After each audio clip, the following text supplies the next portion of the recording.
For every Spider-Man actor the world fell in love with, there's another that fans couldn't stand. Starting with Shameik Moore. When Into the Spider-Verse came out, people were calling him the voice of a new generation. But over time, that love started to fade. And it wasn't because of his talent, it was because of him. Shameik's reputation took a sharp turn after a few comments online that fans just couldn't ignore. Some of his tweets about race, relationships, and personal opinions came off as arrogant or tone-deaf. Then came the Laura Harrier situation year, and that's when things blew up for real. One day, out of nowhere, he posted a video of himself and Laura. Yes, that Laura Harrier, the actress who played Liz Allen in Spider-Man Homecoming. The clip was old, but the way he posted it made it seem new, like something romantic was happening, except Laura was engaged. She wasted no time calling him out. In a now viral TikTok, she said the clip was from over a year ago, that she barely knew him, and that she'd already asked him to take it down. So I texted him, we're not close, like I know him just from around. And I texted him, hey, can you take this down? I'm not sure why you would post that.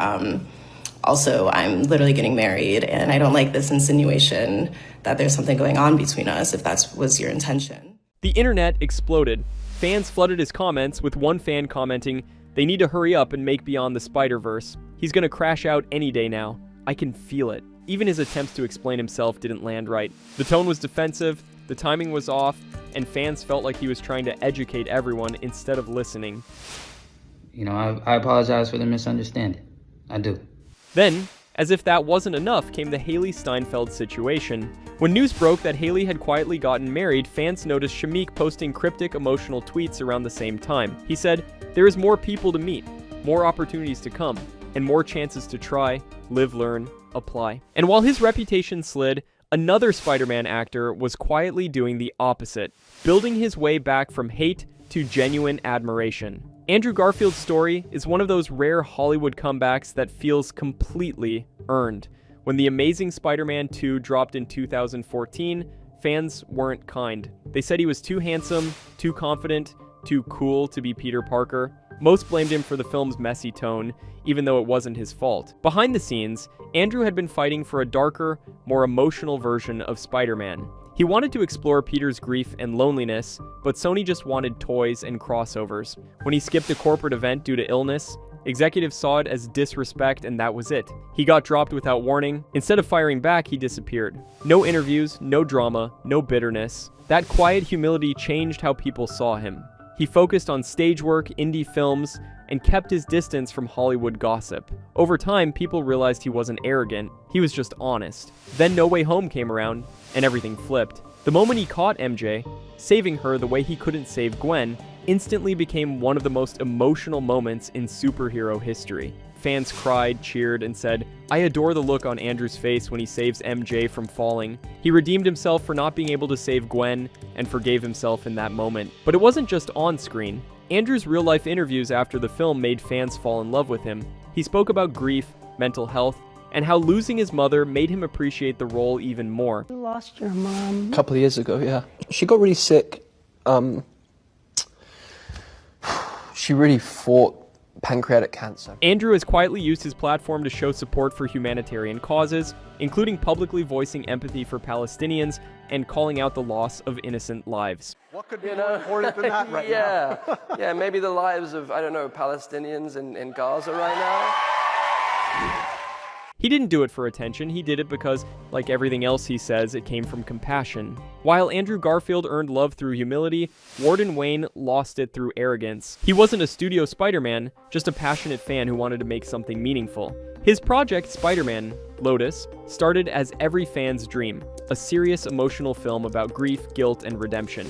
The trailer blew up instantly, with people saying, this looks amazing, can't wait to see it, praising the cinematography and how professional it looked for a fan project. Old screenshots leaked, messages where he used racist and homophobic slurs. They spread across Twitter in hours. Fans who donated money to support the film were disgusted. The same people who once called him an inspiration now called him a fraud. Instead of taking full accountability, his first responses came off defensive. He said the messages were from when he was younger, that he'd changed, but it didn't sound sincere. Even worse, some of the film's crew members got caught up in the fallout too, exposing behind-the-scenes drama, tension, and immaturity within the production. The fan community that had united behind Lotus suddenly wanted nothing to do with it. People deleted reaction videos, pulled funding, and distanced themselves overnight. The film's director, Gavin J. Konop, tried to release a statement separating the movie from Warden's actions, but it was too late. The project became known not as the fan film that changed Spider-Man fandom, but the one that embarrassed it. When Lotus finally came out, barely anyone cared. The comments were filled with jokes, criticism, and reminders of what had happened. For most viewers, it didn't matter how good the film looked. The story behind it had already ruined it. After the chaos of Warden Wayne, Tom Holland is like a breath of fresh air. He's the rare kind of celebrity who manages to stay grounded while living inside the biggest movie franchise on Earth. When Tom first got cast, people doubted him. Meh. He was my backup choice, but still disappointed. Really disappointed. But over time, that innocence became his biggest strength. Fans watched him grow up in real time, and not just as Spider-Man, but as a person. So how long have you been acting? It'll actually be 10 years in 11 days. 10 years. Wow. Yeah. Behind the scenes, he's exactly what people want from a real-life Peter Parker. Humble, funny, and self-aware. He doesn't pretend to be perfect. He laughs at his own mistakes, spoils movie plots by accident, and always comes off like a normal guy who just got lucky doing what he loves. Off camera, fans love him for how he handles fame. He's been open about needing breaks from social media, admitting it affects his mental health.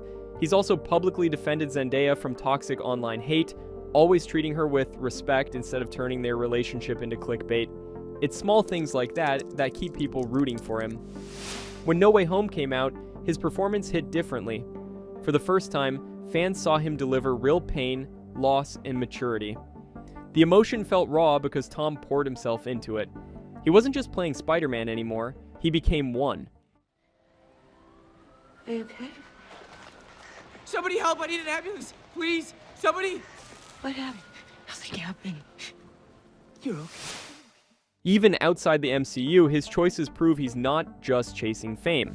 He's done grounded roles in Cherry and the Crowded Room, showing he's willing to take risks that challenge him instead of coasting on Marvel hype. That's why fans trust him. They've watched him handle success with the same honesty he brings to every interview. And after years of drama surrounding other Spider-Man actors, Tom is the one people look at and say, that's how you do it right. If Tom Holland is the definition of balance, Japanese Spider-Man is pure chaos. Back in 1978, Toei, the same studio behind Power Rangers, made their own live-action Spider-Man series starring Shinji Todo. It wasn't just a different version, it was something entirely new. In this show, Spider-Man wasn't a nerdy photographer or a high school student. He was a motocross racer who gained powers from an alien named Garaya, piloted a massive robot called Leopardian, and fought space villains in full tokusatsu fashion. It was wild. Explosions, robots, and over-the-top fight scenes every few minutes.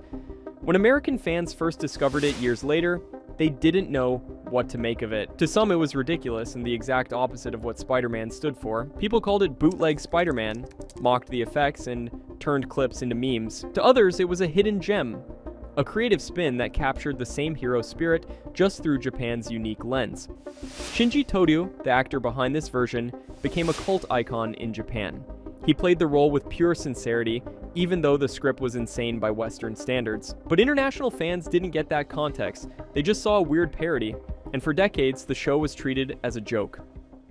After all the chaos, controversy, and experimental versions of Spider-Man over the years, it always circles back to one man, the original, the blueprint, the calm at the center of it all, Tobey Maguire.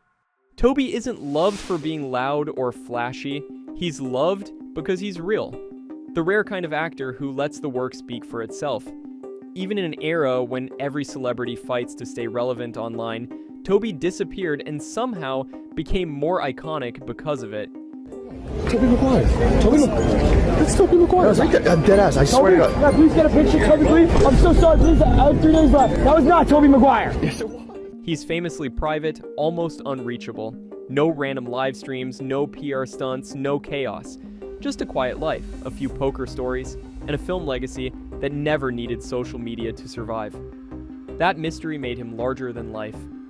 Fans started treating him less like a celebrity and more like a myth, a reminder of when superhero movies still felt pure. In Hollywood, people describe him as serious, even stoic. He doesn't care about trends or validation. He just shows up, does the job, and leaves. And that's exactly what fans love about him. He's not trying to perform off-screen. He's just Tobey. When he finally came back in No Way Home, that calm energy made the moment unforgettable. He didn't try to steal the spotlight from the younger Spider-Men. He didn't need to. Just seeing him step through that portal made people in theaters scream, cry, and smile like kids again. It wasn't nostalgia, it was respect. And maybe that's why his legend lasted. Every new actor to wear the mask ends up being compared to him. Every reboot gets measured against his trilogy. He didn't chase fame. Fame found him. And instead of running with it, he just quietly walked away, leaving behind one of the most untouchable reputations in modern film.